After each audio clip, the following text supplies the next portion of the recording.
ಅವ್ರ ಕ್ಯಾಪ್ಟನ್ಗೆ ಸ್ವಲ್ಪ ತರಾಟೆ ತೊಗೊಳಕ್ಕೆ ಇಷ್ಟಪಡ್ತೀನಿ ನಾನು. 8 ಮ್ಯಾಚಲ್ಲಿ 88 ರನ್ ಹೊಡೆದಿದ್ದಾರೆ ಈ ವ್ಯಕ್ತಿ. ಆಸ್ ಎ ಬ್ಯಾಟರ್ ಆಕ್ಚುಲಿ ಇವ್ರು ಕ್ಯಾಪ್ಟನ್ ಆಗಿಲ್ಲ ಅಂದ್ರೆ ನಾನು ನೆಕ್ಸ್ಟ್ ಮ್ಯಾಚ್ ಡ್ರಾಪ್ ಮಾಡಕ್ಕೆ ಯೋಚನೆ ಮಾಡ್ತಾ ಇದ್ದೆ. ತುಂಬಾ ಖರಾಬ್ ಫಾರ್ಮ್ ಅಲ್ಲಿ ಇದ್ದಾರೆ. ಆಮೇಲೆ ಒಳ್ಳೆ ಬಾಲ್ ಅಂತೂ ಬಿತ್ತು, ಅದರಲ್ಲಿ ಏನು ಡೌಟ್ ಇಲ್ಲ. ಏನು ಯಾರ್ಕರ್ ಹಾಕಿದ್ದು ಅಂದ್ರೆ ಪರ್ಫೆಕ್ಟ್ ಯಾರ್ಕರ್ನ ಡೆಲಿವರ್ ಮಾಡಿ ಈ ವ್ಯಕ್ತಿನ ಕಿತ್ತಾಕಿದ್ರು. That much I agree. ಓಕೆನಾ? ಅದು ಬಿಟ್ರೆ ಇವ್ರು ಯಾವಾಗ್ರಿ ಇಂಪ್ರೂವ್ ಆಗೋದು. ಆಮೇಲೆ ಇವ್ರ ಕ್ಯಾಪ್ಟನ್ಸಿ ಬಗ್ಗೆನೂ ನಿಮ್ಗೆ ಹೇಳ್ತೀನಿ. ಯಾವ ರೇಂಜ್ಗೆ ಚೆಚ್ಚಾಕಿದ್ರು SRH ಅವರು.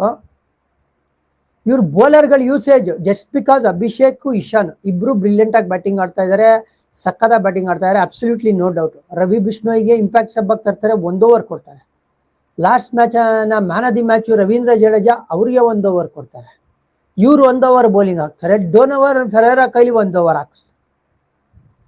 ಗುರು ನೀನೇ ಹೇಳು, ಆಸ್ ರಿಯಾನ್ ಪರಾಗ್, ಆಸ್ ಡೋನೋವನ್ ಫೆರೇರಾ ನೀವು ಪ್ರಾಕ್ಟೀಸಲ್ಲಿ ಎಷ್ಟು ಬೌಲಿಂಗ್ ಮಾಡ್ತೀಯಾ?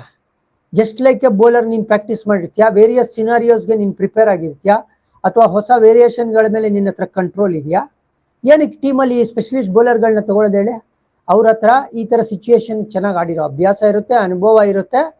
ಅವರು ವಿಕೆಟ್ ಸರ್ ಲೆಫ್ಟ್ ಹ್ಯಾಂಡರ್ಸ್ಗೆ ಲೆಗ್ ಸ್ಪಿನ್ನರ್ ಬೌಲಿಂಗ್ ಮಾಡೋಂಗಿಲ್ಲ, ಲೆಫ್ಟ್ ಆರ್ಮ್ ಸ್ಪಿನ್ನರ್ ಬೌಲಿಂಗ್ ಮಾಡೋಂಗಿಲ್ಲ ಅಂತ ಹೇಳಿದ್ರೆ ಅನಿಲ್ ಕುಂಬ್ಳೆ ಅವರು ಟೆಸ್ಟ್ ಮ್ಯಾಚಲ್ಲಿ 10 ವಿಕೆಟ್ ತೊಗೊಳಕ್ಕೆ ಆಗ್ತಾ ಇರಲಿಲ್ಲ ರೀ. ಆ ಬ್ಯಾಟಿಂಗ್ ಲೈನಪ್ ಅಲ್ಲಿ ನೋಡ್ರಿ ಎಷ್ಟು ಜನ ಲೆಫ್ಟ್ ಹ್ಯಾಂಡರ್ ಇದ್ರು ಅಂತ.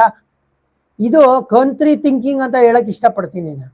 ಕಾಮನ್ ಸೆನ್ಸು ಮಿಸ್ ಆಗ್ತಾ ಇದೆ ಇಲ್ಲಿ. ಇರೋ ರಿಸೋರ್ಸಸ್ ಕರೆಕ್ಟಾಗಿ ಯೂಸ್ ಮಾಡ್ತಾ ಇಲ್ಲ.